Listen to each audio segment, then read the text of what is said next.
நம்ம நிலக்கோட்டை பக்கத்துல இருக்கிற இந்த அணைப்பட்டி பேரணைய வெறும் பாலமா மட்டும் பார்த்திருப்பீங்க. ஆனா 800 வருஷத்துக்கு முன்னாடி நம்ம முன்னோர்கள் செஞ்ச ஒரு பொறியியல் அதிசயம் எதுன்னு உங்களுக்கு தெரியுமா?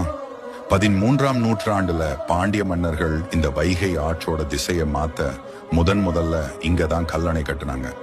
அப்புறம் 1895 முல்லை பெரியாறு அணையை கட்டின ஜான் பென்னிகுயிக் கைகள்ல தான் இது இப்படி நவீனமா மாறுச்சு. இங்க பாருங்க, 40 அடி அகலம் கொண்ட 10 ராட்சத மதகுகள், கடல் மட்டத்திலிருந்து 614 அடி உயரத்தில் இருக்கிற இந்த பேரணை வைகை தண்ணீரையும் பெரியாறு தண்ணீரையும் சரியா பிரிச்சு அனுப்புற ஒரு மெகா கால்குலேட்டர். இன்னொரு ஆச்சரியம் என்னன்னா, வைகை ஆறு இங்கதான் வடக்கு நோக்கி திரும்புது. அது மட்டும் இல்லாம அஞ்சலி முத்திரை காட்டி அருள் பாலிக்கும் நம்ம அஞ்சநேயர் கோயிலும் இங்க ரொம்ப விசேஷம். இத்தனை நாளா நம்ம ஊர்லயே இருந்துட்டு இந்த வரலாறு தெரியாம போச்சே. இந்த வீடியோவை ஷேர் பண்ணுங்க, நம்ம ஊர் பெருமையை எல்லாரும் தெரிஞ்சுக்கிட்டோம்.